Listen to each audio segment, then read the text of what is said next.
सत्यम jewellers के संचालक बहादुर सोनी के निधन के बाद उनकी दुकान में जमा निवेशकों की पूंजी और जेवरात को लेकर मचे हड़कंप के बीच अब पुलिस ने औपचारिक जांच शुरू कर दी है। निवेशकों की लगातार मांग और ज्ञापनों के बाद उच्च अधिकारियों के निर्देश पर मंगलवार को पुलिस ने सत्यम ज्वेलर्स का ताला खुलवाकर जांच प्रक्रिया प्रारंभ की।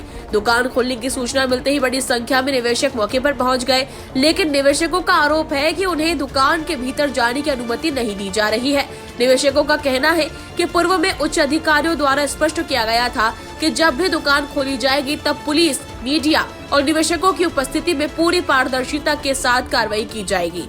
इसके बावजूद मौके पर न तो मीडिया को अंदर जाने दिया गया और न ही निवेशकों को, जिससे उनमें आक्रोश देखने को मिला। निवेशकों का दावा है कि बहादुर सोनी के पास कई लोगों ने अपने जीवन भर की कमाई जमा कर रखी थी, जिसमें करोड़ों रुपए मूल्य का सोना चांदी और लाखों रुपए नकद शामिल है। निवेशकों को आशंका है कि यदि जांच में पारदर्शिता नहीं बरती गई तो उनकी पूंजी के साथ अन्याय और धोखा हो सकता है। इस पूरे मामले को लेकर पूर्व में निवेशकों ने कलेक्टर, पुलिस अधीक्षक सहित अन्य प्रशासनिक अधिकारियों को ज्ञापन सौंपे थे।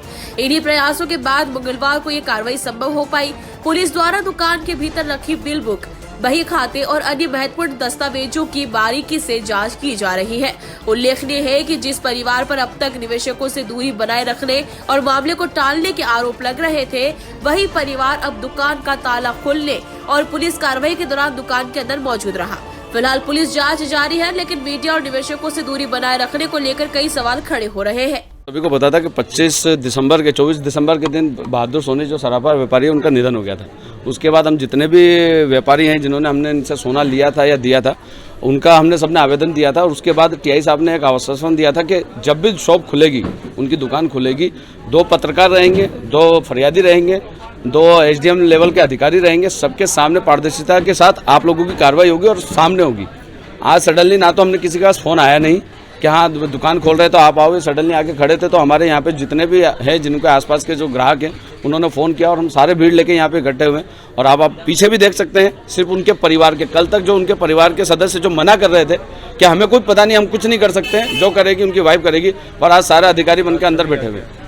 सिर्फ पुलिस डिपार्टमेंट है, ना तो कोई पत्रकार अंदर है, ना कोई फरियादी अंदर है, ना कोई आम पब्लिक है, और ना ही दूसरा कोई, मेरे को लग रहा है एसडीएम लेवल का कोई अधिकारी अंदर लेवल है। सिर्फ एक टीआई मैडम है और एक एसआई साहब है अंदर। क्या कैमरे वगैरह भी लगे हुए, क्या सारे लगे हुए, पर हम बाहर से क्या बोल सकते हैं कि अंदर क्या चल रहा है। अगर आप लोग होते, पत्रकार होता तो लाइव चलता रहता, न्यूज़ आती रहती, वीडियोग्राफी होती रहती, सारी चीज़ें। आधे उधर खड़े हैं, आधे हम इधर खड़े हैं। क्या लग रहा है पारदर्शिता का सब आप बोल सकते हैं, सभी देख सकते हैं आपके थ्रू, आपके माध्यम के थ्रू, कैमरे से देख ही रहे हैं कि कोई पारदर्शिता का यहाँ पे कोई नियम नहीं दिख रहा है और ना ही साफ दिख रहा है कि अंदर क्या चल रहा है। आप देख सकते हैं शटर, उसके अंदर कोई आम पब्लिक, जूतों से पता चल रहा है सिर्फ पुलिस वाले हैं और उनके फैमिली के 2 या 3 मेंबर अंदर, ठीक है। और आपके माध्यम से तो यही चाहते हैं, चाहे वो एसडीएम साहब हो, चाहे एसपी साहब हो, चाहे कलेक्टर साहब हो, कि इस चीज़ की कार्रवाई, क्योंकि करोड़ों निवेशकों का पैसा है, कईयों की बेटियों की शादी है, कईयों का गहना है, कईयों का कैश है, तो इस पर कैसे यकीन करा जाए कि क्या कार्रवाई चल रही है।